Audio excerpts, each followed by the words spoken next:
The framing of tonight's talk is about innovation. I'll try not to get too theoretical. There is about 10 minutes of theory contained within this, but I'll try and do it in an accessible manner so that people can engage. Our itinerary today will be basically four things. Why transport matters, which I'll deal with quite quickly. Then innovation, theories of innovation, and why it's a little bit different for transport, and what this kind of means for policy, and why innovators appear and why certain people seem to be able to make change in transport systems and transport policy. Then look at a history of recent Queensland innovations. I'll be drawing a lot on research that's been done at the Urban Research Program by myself, by students, by my colleagues, but also research done by other people. And then I'll try to peer over the horizon to look at what's coming next. There are a number of things there, and I'm sure in discussion and question time, because I know who's in the room, people will be saying, oh, you missed this, and oh, you missed that, and that'll be great. So let's do that. So I've just plucked out some of those things that are coming and to raise some of the debates and to talk about some of where some of my colleagues' research and some of our own research is likely to be headed. So I hope it's informative and fun in a way, but hopefully you'll also see the seriousness of what we're talking about. So if we can begin with this topic of why transport matters. And I want to start with this slide. I've done this before, so forgive me if you've seen this before. For those who are young in the audience, you're going to have no idea who this is. Thank you. You've got no idea, do you? No, okay, I'm sorry. I'm going to have to tell you a story of television in the 1980s and the 1970s, because there was this show called Monkey Magic, and it was a TV show, and it was done in Hong Kong, and it starred this Monkey King, and he could wave his fingers, and he had a pink cloud, and he could fly, and all this. Anyway, it's based on a 400-year-old novel from China, which is one of the 4 great texts of Chinese literature. And it's a semi-religious text, and it is China's great road movie. The Greeks had the Iliad and the Odyssey. China had Journey to the West. And it's the story of how Buddhism arrives in China. A monk named Tripitaka goes on a journey. And on that journey, he meets this monkey king and this river monster and this pig monster, and they go and they get the Buddhist scriptures and they come back. What's important, now I read this book during my PhD at the University of Queensland, which says about how much time UQ students have on their hands. Mark, you should do something about that. I'd never let my students have so much free time. In the 97th chapter, you open it and read, and you'll discover that they finally, in the presence of the Buddha, the Monkey King, Monk Tripitaka, they open the Buddhist scriptures and they start reading the Buddhist scriptures. But the scriptures don't make sense to them because they're reading about a monk named Tripitaka who meets this Monkey King and this pig monster and they go on a journey. And they say, but Buddha, we're reading our story. This makes no sense. And the Buddha says to them, you finally understand. It's your journeys that shape you and your travels that make you. It is not your destination. So all the great road movies tell us this. Priscilla, Queen of the Desert, Easy Rider, whatever it might be, they all tell us the same thing. It's the journey that matters. It's our travels that shape us. The ancients knew this. From the Iliad onwards, all the great road movies, Journey to the West, tell us the same thing. More and more research is now coming out saying this same truth. Our journeys are making us either happy or sad. They're making us fatter or thinner. They're making us more productive or less productive. Our commutes matter. Children's journeys to school matter. So more and more research is coming through on the physiological effects, the productivity effects for workplaces, the effects for firms on their labour shed, all sorts of things. So our transport and land use relationships, they matter in society. Now, we often just focus on congestion, but the basic function of transport is to give people access to the goods and services they need in life, including a job, including healthcare, things like that. So transport matters. If we do it well, people have good access and they can do it in a way that's helpful, productive, healthy. If we do it poorly, we lock people into very long commutes, sedentary, unhealthy, unhelpful. Theories of innovation.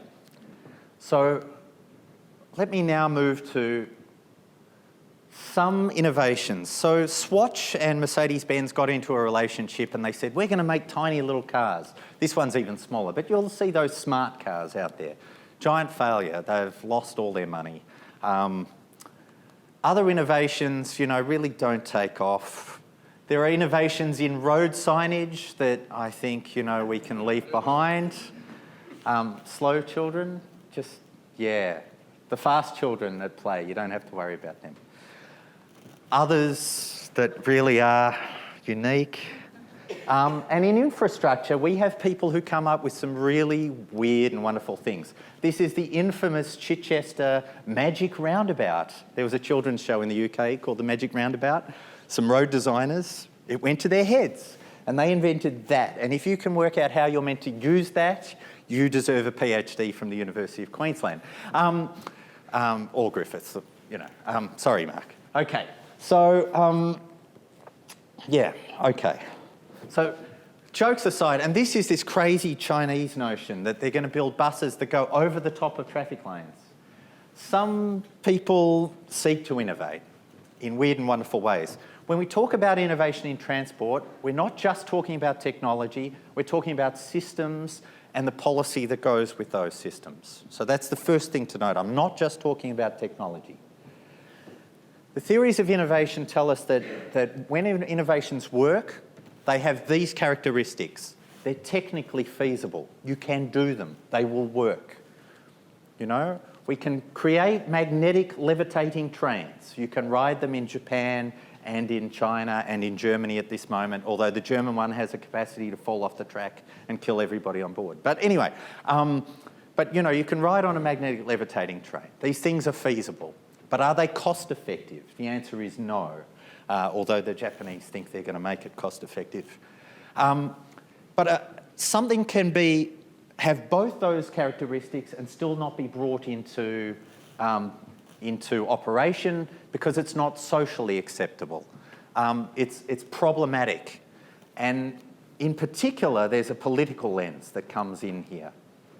So ideas, systems that can be technically feasible, that can be very cost effective, even make money for us, but that are socially problematic or politically difficult. And we have a lot of those things that are out there. The obvious in the transport space is pricing. Most transport planners would tell you we don't price the car based on the actual cost impacts of the car. There's been such a ruckus about the federal government reintroducing, not increasing fuel taxes, but just locking them into inflation again, keeping them steady. They sold that terribly. They managed not even to sell it like I'm selling it now. They're just keeping rather than giving everybody a tax cut every few months, they're just keeping it steady and they're copying enormous flack for it. But most people would say we need to be moving to other forms of pricing of cars. London has introduced congestion charging. Stockholm has introduced other things.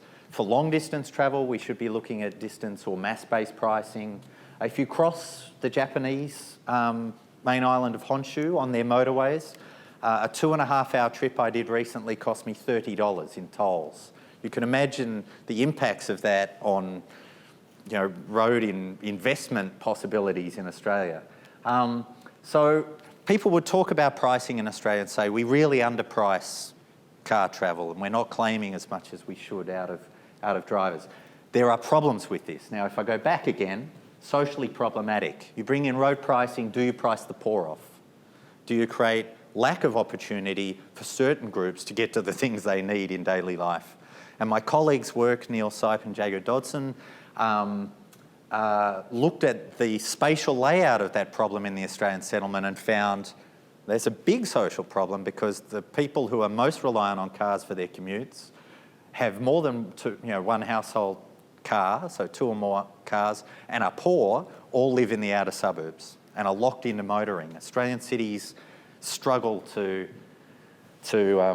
be able to realise things. But we do accept certain things in society. So you think of treated wastewater, quite an innovation, was introduced into southeast Queensland at the peak of the drought. Why? Because the salience of the problem, people recognised the dams were down to 17%, we were going to run out of water, we had to do something. And so people accepted treated wastewater being potentially put into the drinking supply in Queensland. Quite a radical solution, quite a radical innovation. The other thing that can determine effectiveness, or the support, political and social support, is how effective that tool is likely to be or is perceived to be. So if that innovation is not perceived to be likely to be successful, it often falls down. And in transport, a lot of suggested technologies or other solutions, if people haven't felt them, haven't experienced them, don't know what they really look like, they're a hard sell. I'll talk about that as we look at Queensland's innovations and how we overcame some of those problems. The next thing about theory is that urban transport systems can really be seen as a function of changing political power and changing market power. So you look at the rise, this slide sums it up. 1960s, we had one of the largest per capita, one of the largest tram networks in the world in this city. And it was disbanded because of a belief in what was the future of transport. And you can see that easily up the top right-hand side. SO, happy motoring. The transport planners at the time, I'm quite sympathetic to them. I think they honestly thought this was the right thing. It was the future. We were doing the right things. And thank God we haven't built the light rail on the Gold Coast in the same way as the trams ran in Brisbane, stuck in traffic. It's a very, very different system down there that's just opened. But you can see that there are certain vested interests that intersect into policy discourses and are very strong. And some of them you wouldn't even know are that strong. For instance, the trucking associations are so strong in this country. I mean, they once shut down our federal parliament because we built our federal parliament as a traffic circle. I once tried to walk into Parliament when I worked in Canberra and almost got killed. There's a great experience when Paul Keating... anyway, long story. Trucking industry is very powerful in this country. Okay, if I can talk about who are innovators and then who are transport innovators. In the transport scene, there seem to be two groups, according to the literature. There are people in industry. So McLean is probably, the guy on the left, is probably the least known innovator who has totally transformed your lives and has totally transformed these landscapes. He's the guy who ran a trucking company, who one day bought a shipping firm and then said, there's got to be a better way to move goods on and off these boats and on and off these trucks, and started playing around with containers. And then, with his mates, decided, it'd be really smart if we standardise the shape of these containers. So that Kyriakos here now works with standardised TEUs, right? The standard shipping container. It has these dimensions and it, And it smashed the friction of distance for freight. And it meant that the wharves all moved down stream and we could free up South Bank, and yay, this city looks totally different as a result of that revolution. Read Levinson's The Box if you've got nothing better to do when you're interested in transport history. Fascinating story of the man who invented the shipping container. Now on the right is the Iron Lady, Janet Sadiq-Khan, who I know some here, Rachel and others, have probably met, I would assume, who is partly responsible, it wasn't all her, but is partly responsible for the dramatic transformation seen in New York under the Bloomberg administration in the last decade. She's the lady who shut down Times Square and gave it back to the people.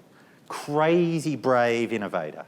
And former transport consultant working for a firm that some people here probably work for.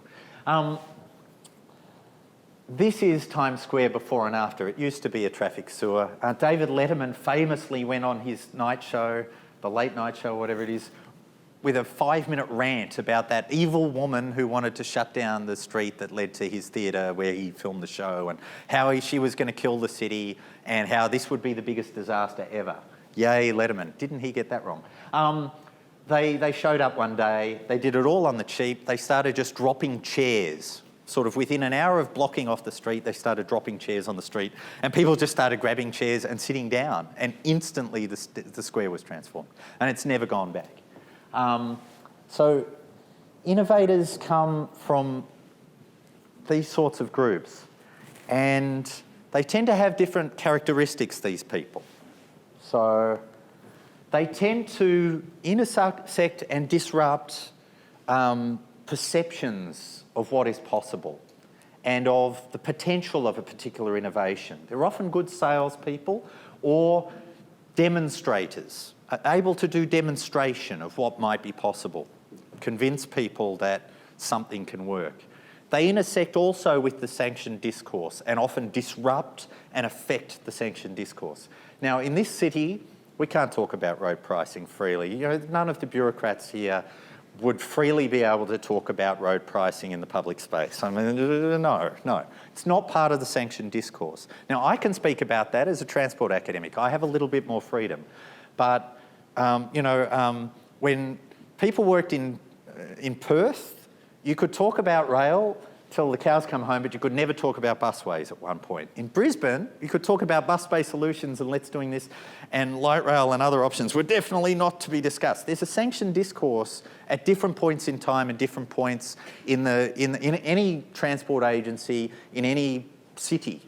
And that's just how it is. There are rules of the game that key players have to, sort of sit and agree with. And there's always something you almost can't talk about. There's a sanctioned discourse.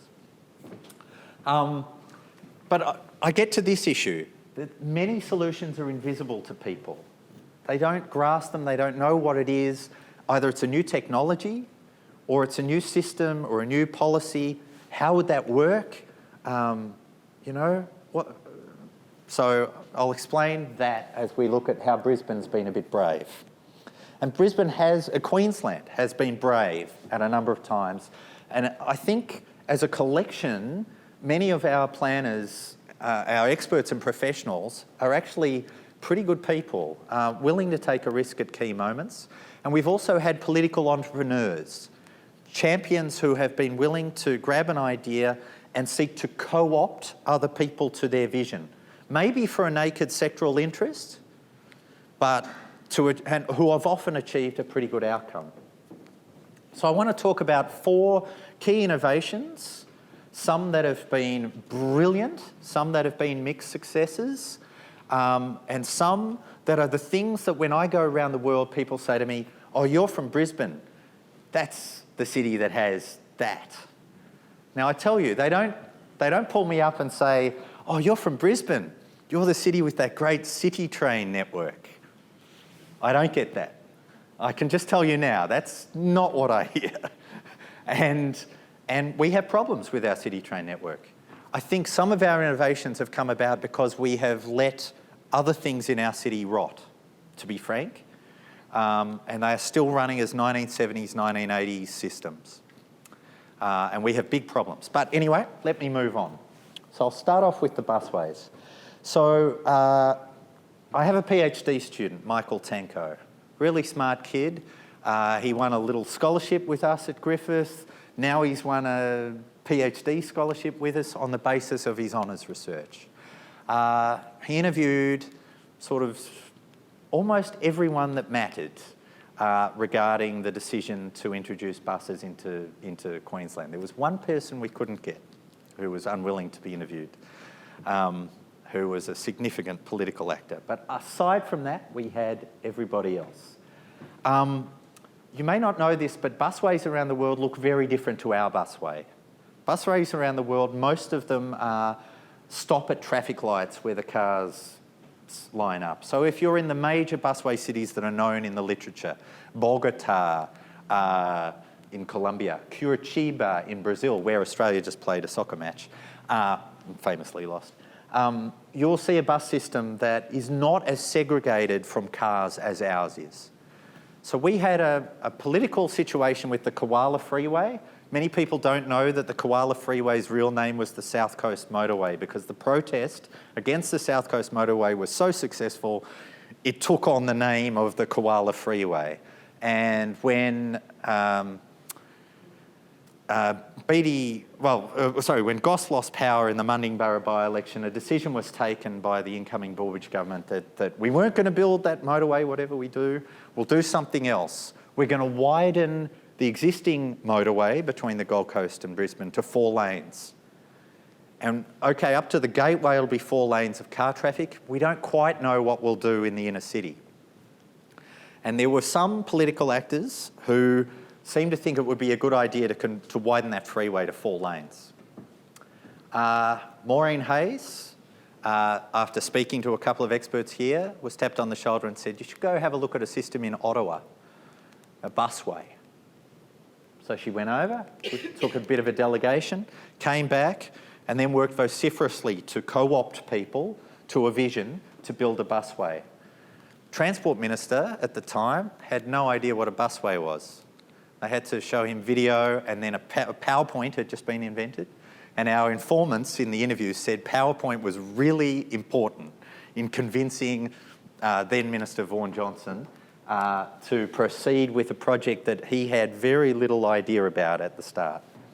So, first proposed as an alternative to widening the busway. It also supported a naked sectoral interest. The busway has reinforced the great division between buses and rail in this city. In 1995 figures, there was about the year 2000, there was a comparison of about 100 cities in the world called the Millennium Cities Database. It used 1995 figures. It found that Greater Brisbane had more rail kilometres in operation, so our suburban city train network, per capita, per person in the city, than any other city in the world. But it also had one of the lowest riderships per capita of any city in the world. And why is that so? Well, we started looking at this many years ago and noticing that in a place like Vancouver, about 70% of the people arriving on a train were arriving from a bus. A lot of bus-rail interchange. In Brisbane, until very recently, the figures were down around 9% of people getting off a bus onto a train. This is the historical problem of the trams being run by City Council, and then later the very large Brisbane Transport bus fleet being run by City Council and competing with the trains. And still there are a number of routes, including, say, the 130 route that passes not far from my campus. The buses are full pretty much as they pass El Tandy railway station, 14 kilometres from the city.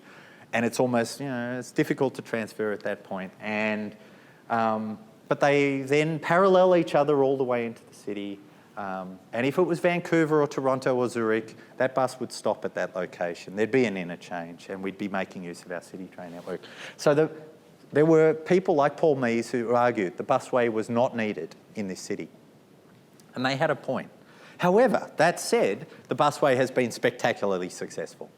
On any measure, it now carries more people than that freeway in the inbound peak, just in its single lane. It's a vastly more efficient way to move people. It's been an outstanding success. It has its problems, which we need to resolve, and I know there's detractors to the bus and train tunnel solution for the bus component. I don't think there's any detractors about the rail component of the BAT, but the bus component should help resolve some of those issues, which if you stare out, not so much now, but often there is a mess. And running 170 bus numbers through one station drives people mental. No other system in the world tries to make people remember which 3 bus lines out of 170 will get you to a particular stop. We drive people insane with this system. So anyway, okay.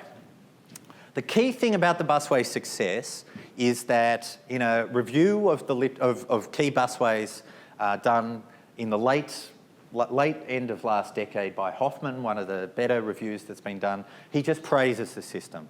The full segregation, so that the only time you have a traffic light is to meet another busway, means that the travel speeds offered on this system are vastly different to others. The wider station spacing, and there was a lot of debate in Brisbane about whether the stations should be very close to each other on the busways or should be very far apart. The decision to do them more than a kilometre apart has meant the travel speeds are very significant. We've had a good outcome there. just prior to the busways, another system was also introduced in Brisbane that I get asked a lot about when I go around the world. And in fact, my colleague Neil Sipe is now on the Ferries Committee of the Transportation Research Board of the US National Academy of Sciences. And he has that position because we study this system. I'm a friend of the committee. Neil's on the committee. Okay. The first thing to note is there's lots and lots of urban ferry systems around the world, but many of them are cross-river.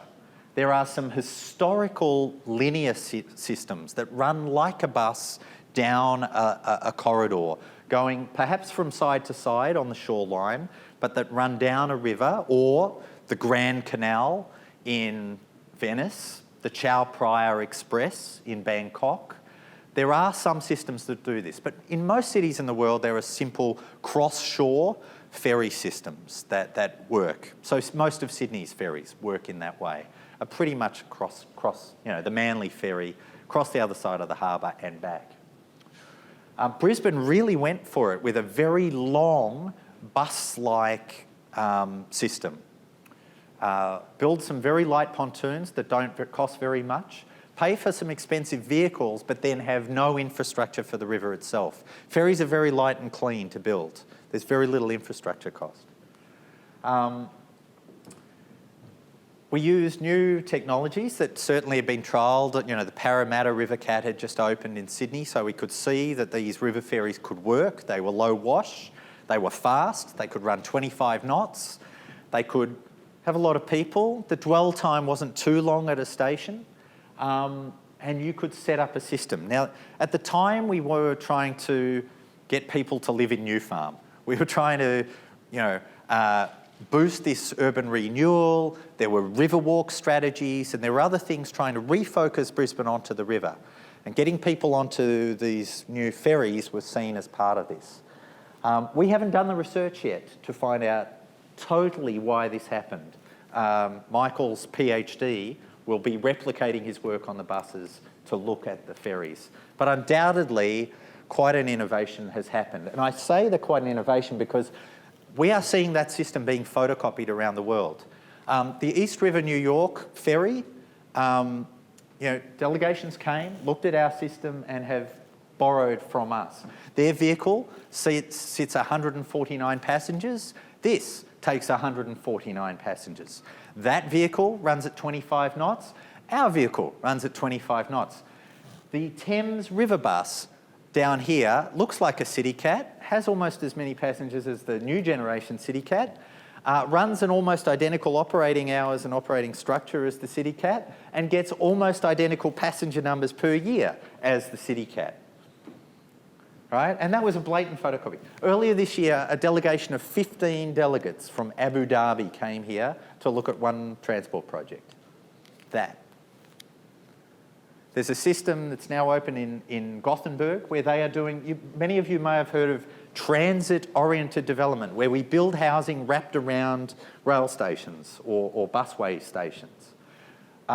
We effectively are doing FOD, ferry-oriented development. The Hamilton North Shore, a part of that is kind of ferry-oriented development. The Regatta stop is kind of a little bit ferry-oriented development. But if you go to Gothenburg and ride this, you go over to a whole suburb where many of the commuters get to work every day by that ferry as part of a linear ferry system. So it's been wildly recognised around the world. Washington, DC, are looking to bring in on the Potomac something very similar. And they're even negotiating at the moment whether it'll stop at the place that spies on us all, at Fort Meade. Anyway, that's an aside. Okay. Now, I shouldn't neglect mentioning something that had 100,000 people ride on it on Sunday. Sorry? I see hands going up. Woohoo! Okay, well, quite a few of us were down there. And I think you've probably experienced something that was pretty nice. Maybe the crowds were a bit off-putting and the lines I heard were very long at about 10, 11, 12 o'clock. So really different systems. So research I've been doing with Graham Curry shows the difference between this system and the Melbourne tram networks. So this is the quintessential Melbourne tram, the 19 tram up Coburg. But maybe the 86 tram, which has had a whole tribute album done by the Bedroom Philosopher, is a better example. A great album if you want to transport nerds who are interested in music. Most of the Melbourne network runs in mixed traffic conditions. It is stuck in traffic. Stop spacing is on average 279 metres. So as soon as the tram has started accelerating, it is decelerating for the next stop. Very short distances, much lower than world's best practice for public transport networking and planning 101. And we talk about the streetcar struggle. It is a streetcar and it's stuck in that right-of-way, stuck in mixed traffic, not going nowhere. The G, on the other hand, is 1% of its route is in mixed traffic. And that's only where there's one little place the planners couldn't get it. Otherwise, they've done a great job. I really, congratulations to everyone involved. And I'm sure there's some people in the room who probably touched it in some way, not just me, but many others. I think they've done a great job. So we'll be tracking the success of this, including on a whole range of measures over time. But that's work in progress. Can I just say that the G has led to light rail envy. Let me just show you what's happening around the rest of the country at the moment. These charts, forgive my terrible graphics, they're kind of in the same scale and they were put into a paper recently and I just didn't want to try and reconstruct them all just for this. So just bear with me, I think they'll do the job. So there's the current alignment, 13 kilometres of light rail for the Gold Coast Light Rail. This is Sydney. They've just opened this section out here, but most of this line goes where nobody lives. But they've got light rail envy and they now want to do a link that goes right through their central business area and their main activity precincts, the equivalent of a Southport and a Surfers Paradise, and to run it right up to a university and a hospital. Well, that sounds familiar. I think we've got a university and a hospital at the end of our university is at the end of the Gold Coast Light Rail line. Perth, they want to build a similar sized network that runs to a hospital and a big university that's down here. Oh, that sounds familiar. And in Canberra, they want to run from basically next to ANU up through the heart of Civic and up into the suburbs. I think this has the least transport merit of all the other proposals. Most people I speak to are a bit more dubious about that proposal than the others. The Sunshine Coast is interested. They're doing work at the moment, but these are the ones that have got a commitment of funding by a level of government at this time. But they've all missed out because they didn't have their planning done in a timely fashion and they didn't get federal funding when the window was available. Why have they missed out? Because the current federal government has said, we're not going to fund every transport project based on its merits. They have declared that they are not going to fund transport projects based on their merits. They're only going to fund roads. And this is a government that in the one speech, a transport minister will say, we don't pick winners, and then we'll say, we only fund roads. Okay. I think that public transport has been changing us as a citizenry. I think the attitudes to public transport in this town are vastly different to what they were before. And I think the busways and the ferries have been seminal as part of that, in offering a higher quality of experience of what is public transport. Now, it doesn't hurt that we've air-conditioned the entire fleet. The depot that serviced Griffith Nathan was the last depot to get a fully air-conditioned fleet, and I can tell you we were counting down the days till the Sweat Express, the 134 and the 135 service, disappeared from service and we got air-conditioned buses. Hallelujah, thank you everybody at Brisbane Transport involved. Other seminal things about people's use of public transport is we've been forced to use them. We built a $360 million stadium over here. You can probably see it out the window at Suncorp. And we had some of the really innovative transport planning about how to mitigate the transport impacts of having a 50,000 seat stadium in an existing urban area with no car parking around it. So, you know, you've got a pre-purchase ticket and blah, blah, blah. And it suddenly meant that rich and poor, whatever code of football you might go to that is on a rectangular stadium, from soccer to league to being a toff and going off to the union. So rich or poor, you were going by bus, you were going by train, and you know, so people got to experience these busways and other things. And I think that's been quite a, you know, if you actually look at patronage on the rail system in Queensland, there's an Ecker effect. You may not know about this, but we actually have an increase in use after the ECA of people who will use the train. And it tails off after about a month. But people use the train and then they say, oh, you know, I might go into the city next weekend by train. That wasn't too bad. We get this effect, then it tails off over time. So as people experience things, things happen. Okay. Now, we've also been innovators in the cycling space. Now, we don't think of ourselves as a cycling city, and we're not a cycling city. We still have 1% mode share for cycling. Australia-wide, we're at 1% of all trips are made by bikes, which, yes, makes us the world champion worst in the world. Yay! We're equal with the USA. Yay! And road crash rates per individual cyclist are higher here because there are less bikes on the road and they're less visible. As cycling increases, it becomes more safe because drivers and regulation and everything else catches up. But it's had bipartisan support. We knew the day that Campbell Newman launched his mayoral re-election campaign on a bike that we had bipartisan support, that bikes were now, you know, a non-political issue in terms of support for cycling now. Everyone was on board, that it was part of congestion busting and part of being clean and green. And no doubt there was an element of a mayoral candidate who wanted to step into his opponent's territory, right? I'm a little bit green too, right? So no doubt cycling is useful in that sense. But a lot of really innovative things happened. This is the third cycle centre that was pretty much built in the world.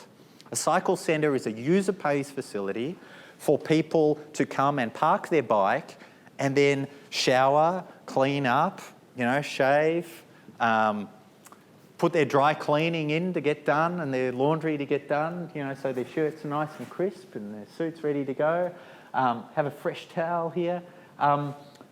Also has a bicycle repair shop, some snacks and drinks and, you know, lunch. If you fail to buy it, you can grab something on the way through. All sorts of other things. All for a fee, a membership fee or a day use fee, and all at one location. So if you've ever been to King George Square Busway, you probably don't know it exists. It's on the far end, up the Roma Street end of the King George Square Busway station, on the far side as we're looking at it from here. You can go up and have a peek. But most people, and there's, you know, tens of thousands of people who use that busway station every day, have no idea it's there. It's quite hidden, but it's a lovely facility. So we were asked to do an evaluation of it. I led it, and it's a mixed story. Everyone had thought that the centre would be a rip-roaring success from day one. They had gone out to the market and said, would you buy a membership? Give us your details, blah, blah, blah. And they were way oversubscribed with people who said, yes, I'll come and join your centre on day one. But then the request for the credit card details, once the thing was built, was a little bit different. And we ended up only having about half as many people as we'd hoped within a year of operation. So we set up an evaluation frame. I won't go into all of this. Let me just give you the headlines. So the first thing we found was that about a quarter of people were just continuing cycling, but they were a lot happier. We'd made them happy, but they used to cycle and they'd lock their bike up in a dodgy space that was unsafe, and they'd stink their workmates out, or they were showering in a disused, disabled toilet somewhere, and good knows what. Anyway, so many people told us they were really happy we'd built the cycle centre, but they were doing something else. Very few people came out of cars. We had quite a few people who came out of buses, surprising number out of the ferries, and a few off the trains. Now, we went to the public transport planners and said, we've got all these people, they're all arriving at peak hour, almost everyone was coming for a 9-to-5 job. And they said to us, actually, that's not a bad thing. We've got certain routes that are just full. Like, you're not getting any more people on the bow of a CityCat on those routes at those times.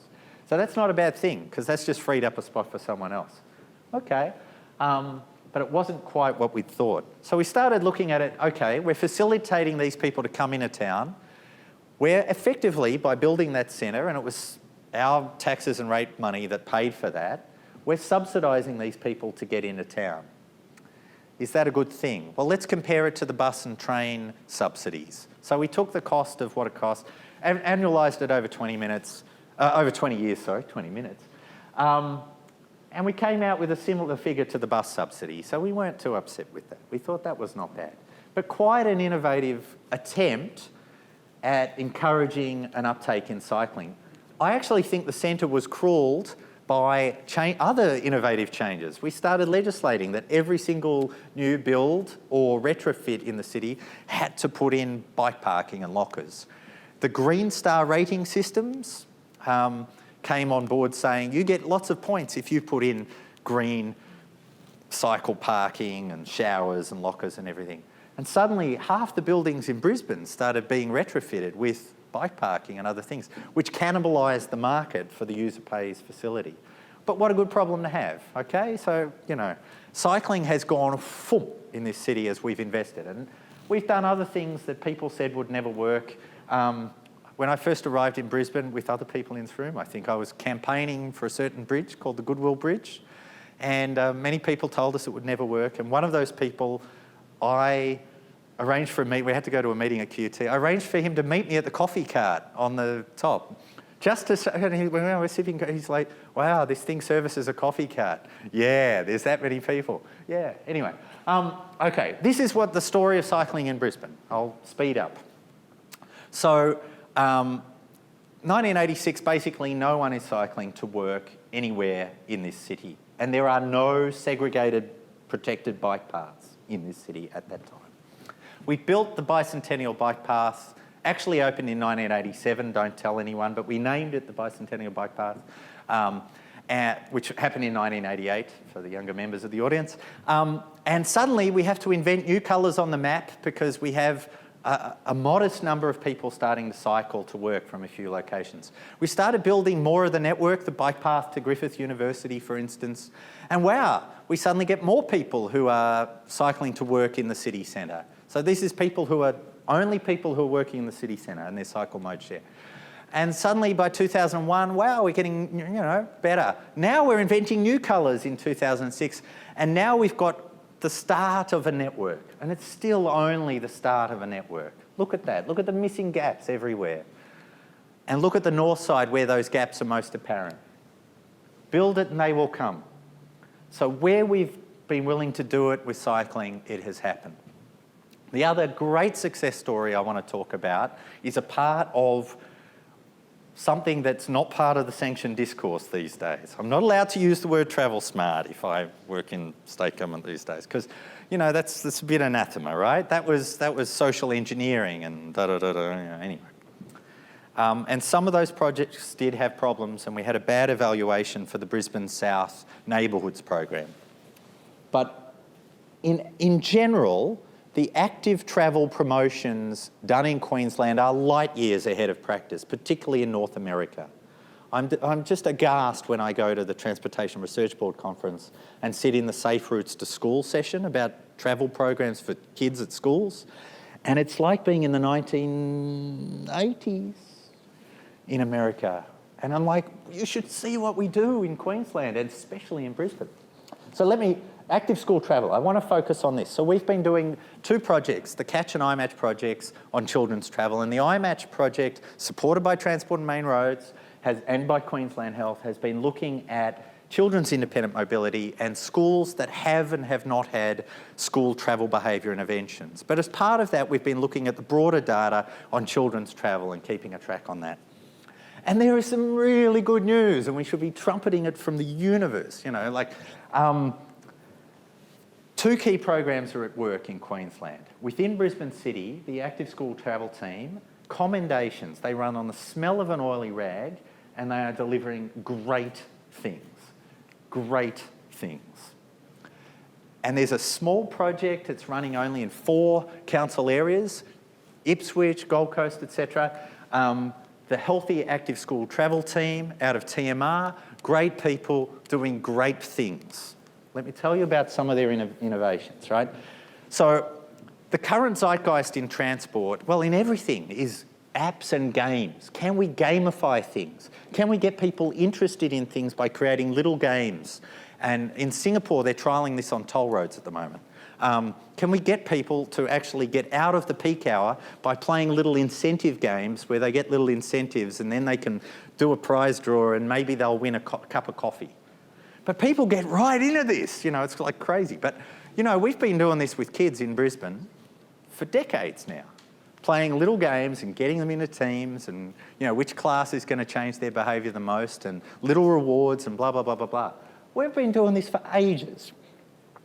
And adaptive innovative solutions, they wanted to, at a particular school in Ipswich, they wanted to set up a drop-off point where the kids could walk to school quite a distance to get a bit of physical activity. So for those parents who had to drop their kids off, they wanted to get rid of the recreation of the D-Day landings that happens outside the primary school as all those urban assault vehicles arrive. Sorry, as SUVs. Arrive at the school gate.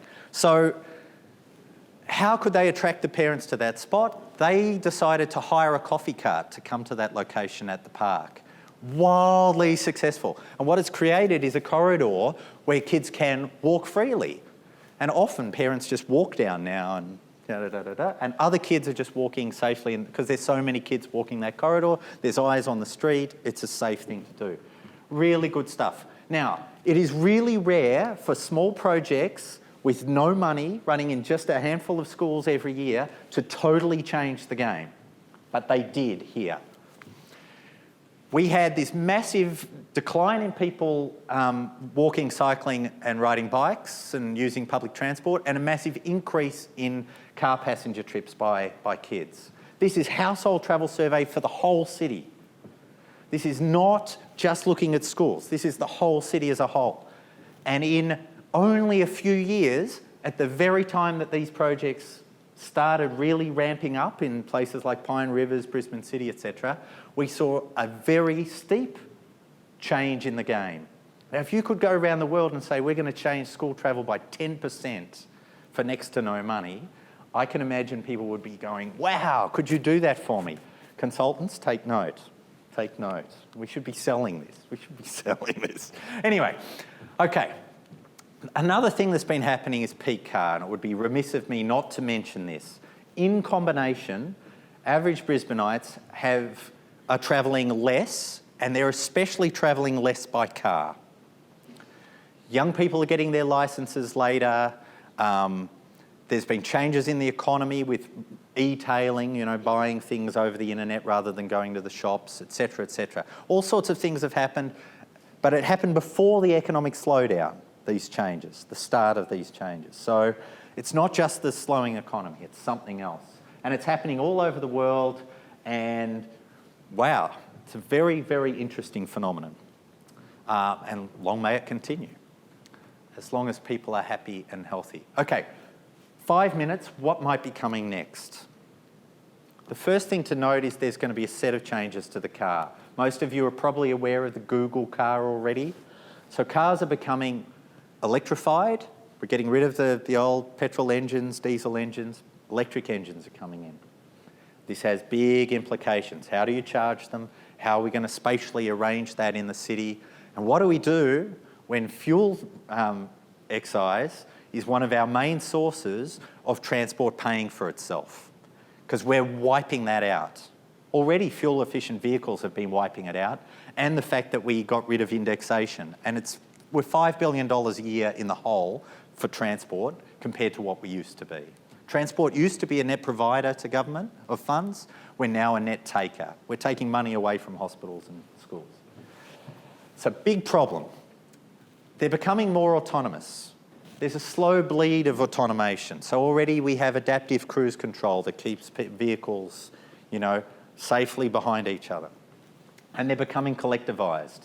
There are formal car sharing systems like this system on the Gold Coast, where you can only park in that space if you're the share car, and people buy in memberships and they can use them. The other thing that's coming is this thing called Uber. Has anyone heard about Uber? Uber is going to smash the taxi monopolies. And we're going to, there are fights going on all over North America and Europe at the moment about this disruptive app that seeks to turn your car into a taxi. Very, very interesting. There are going to be big debates that have to be had My colleague Kieran Tranter at Griffith University is sort of the leading expert in the academy in the Southern Hemisphere about what the legal and regulatory changes might be needed for autonomous vehicles. Started to have conversations with TMR about what might be done. But there are big other debates beyond regulation. Should we take the advantages of the autonomous vehicle, because they can zip around safely, to go faster? Or should we use that to humanise streets? A big philosophical debate about what we should be doing. I know what Jeremy Clarkson will want. I think even still that'll be a while off, but we're going to start seeing changes. The city of Brighton in the UK just was the first in the UK to do this, but cities all over Europe have been doing this forever. Going to 30k per hour, 20 mile per hour, across the whole city area, and just saying that's it. And reintroducing street play and safety. And you get speeds down that low, cyclists just start emerging. We're going to start to see more of that. We're going to see more shared space designs in, I won't go into that, in inner cities. We're going to have to change how we pay for transport. And that includes big projects like extending the Gold Coast Light Rail or giving the Sunshine Coast, which is now the largest settlement in the OECD as of Sunday, that doesn't have a segregated line haul public transport system. So in the Southern Hemisphere, OECD country doesn't have a light rail or a busway or a rail anywhere where the people are. The Sunshine Coast is about the biggest settlement now. Used to be the Gold Coast, but yay, we've cured that a little. It's called Stage 1 Gold Coast Light Rail for a reason. Stage 1. So I think we're going to see changes. There's a big and now successful trial. In the first 6 months, it had a lot of teething problems. But a big trial about dynamic parking pricing for on-street parking in San Francisco, using pricing mechanisms to better manage on-street parking. Now having quite significant success, reams of papers at academic conferences are coming out about this particular project. I think it will be an innovation that we will see in the not too distant future. I can imagine a Gold Coast or a Sunshine Coast or a Brisbane saying, we're going to do that. I've mentioned congestion pricing before, but I think the days of a free trip all the way to Sydney on the Hume Highway will be coming to an end before too long. There's going to be big change to freight and logistics. Some people in the room know about this. Something that's just scared the bejesus out of some people is that for the first time ever recently, a shipping container already packaged with everything that one store in Townsville needed for their Bunnings was packed in China. It was not packed in Melbourne. So all the goods were not unbundled and then rebundled in a container in Melbourne. It was done offshore. And if this starts to become even a significant share of freight and logistics in the world, it's going to have dramatic impacts for ports and for how we structure freight hubs, etc. in cities. Very interesting. So my colleague Jenny Choi is leading the research effort at Griffith on that sort of stuff. I'm a big booster for the rail project between Melbourne and Brisbane that I think we need, which is not high-speed rail. There will be changes to public transport. The big change, I think, is that cities are starting to just convert existing road space. We've never done this in Australia much. We're not building an eastern busway because it's too expensive. Cities around the world are starting to now say we're taking general traffic lanes and converting them to buses. I think we'll see this. We're going to see a change, and we're already seeing it, in the type of cyclist that we both provide for and that we encourage on our cities. We will see a change from mammals, middle-aged men in lycra, to the cycle chic movement. And just Google cycle chic if you want to stare at endless photos of pretty boys and girls on European streets. And I think we're going to see the next generation, it won't be called travel smart, so there'll be a new language, and we need to rebrand and find a way forward. But there's going to be a next generation of travel behaviour change programs that will gently nudge people to encourage them to change behaviour. And we're going to see that. And it's going to be about things like, is it cheaper for us to play games with people and encourage people to do things to get out of a peak hour train journey or is it cheaper to give them a simple fare discount? And the evidence from the literature is it's cheaper to play games with people and encourage them to do that than it is to do what we've just done, which is move people to, the peak hour, if you arrive in the CBD, 8:30 is now the setting, so encouraging people to travel a bit later to get out of the peak. Because the trains and the buses are full, right? So can we do that cheaper for better benefit? And I'm going to end that there. Sorry, I've gone about 8 minutes longer than I planned to, so apologies. But I hope that was informative, interesting, and hopefully not everything you've already heard, even for the transport people in the room. Thanks very much, Matt.